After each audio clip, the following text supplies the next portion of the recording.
Are you like me and want to collect all the awesome loot in every loot-based game and don't have enough time to farm them for hours straight? Or do you just want one specific rare item as fast as possible?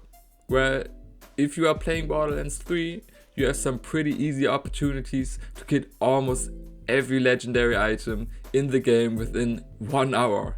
Everything you need for this is to complete the main campaign just once to be able to activate one of the 3 Mayhem modes. That's it. From that point on, it is going to rain legendary items for you, and I will show you probably the easiest way to do so. But at first, let me tell you something about Mayhem Mode itself real quick. When you're playing Borderlands 3, the chances are very high that you have at least heard of Mayhem Mode, but some of you are probably a little hesitant to try it out once you finish the campaign. Let me tell you that you don't have to be hesitant at all.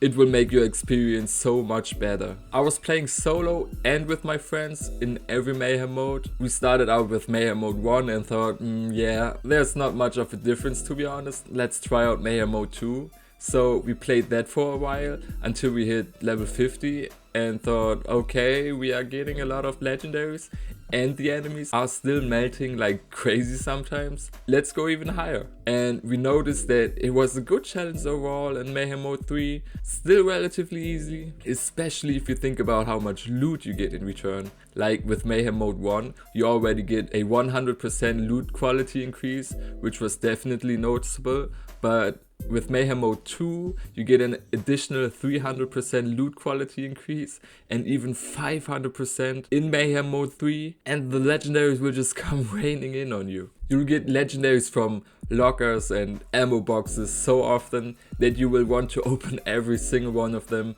in every area. After playing through any mission, you will have trouble managing your inventory because it is full of legendaries. Bosses and badasses drop at least one of them more often than they don't. Even random enemies like shotgun things or maniacs will drop you legendaries pretty regularly. I mean, look at all this loot I've collected. My whole inventory is full of just legendaries and my safe is looking the same. And by the way, Gearbox, please increase the safe storage space. Having just 50 slots at max is just not enough for a game like this. Obviously, it's not a cakewalk going into Mayhem Mode 3 right away once you start through Vault Hunter mode. Even though it is manageable, you definitely need a good build to survive, especially when playing solo and especially against those sometimes unbelievably annoying anointed enemies.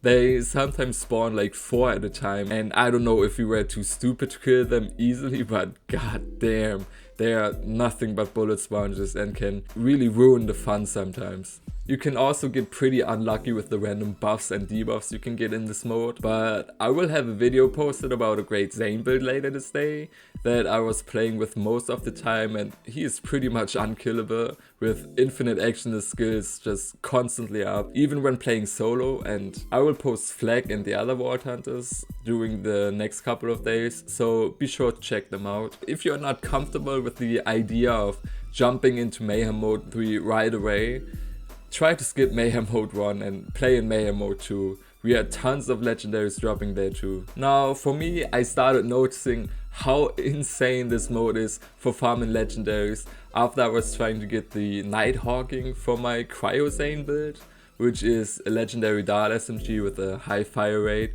that switches between incendiary and cryo damage. And this, alongside the red text on it, is a reference to the Netflix series Stranger Things. So I thought this weapon might drop from the rare enemy spawn right here in the droughts on Pandora, the Demo Skagen, which is also a reference to the Stranger Things series, but what I got instead was roughly 25 legendaries after farming for just 1 hour. This is really an awesome early game farm if you don't have access yet to go to Eden 6.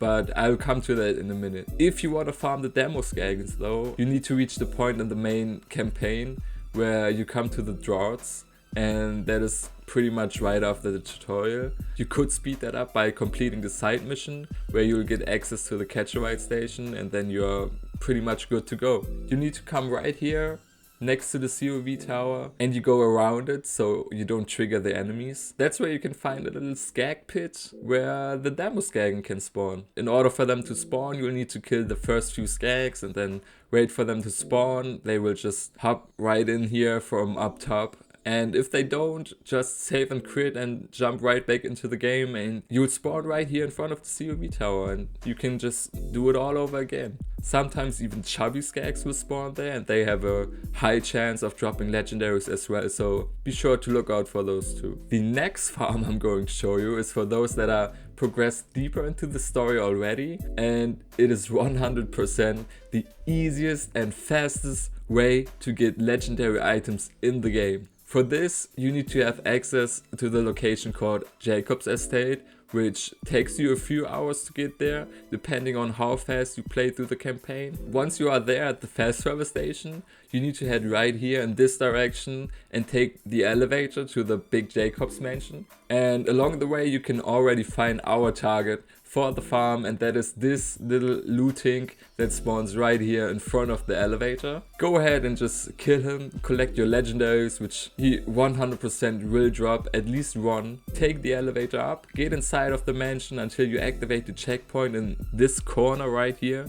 Save and quit, go back in, take the elevator down, kill the Tink again, collect the loot, rinse and repeat. I can guarantee you, after farming him for just 1 hour, you will get the legendary that you want. He even dropped me some awesome anointed legendaries. So yeah, that's the method. If you like this video and don't want to miss out on future build videos, late game legendary weapon showcases, and more gameplay from Borderlands 3, make sure to subscribe to this channel and maybe even leave a like if you enjoyed this video and found it helpful. And with that being said, thanks for watching the video, and I see you in my next one.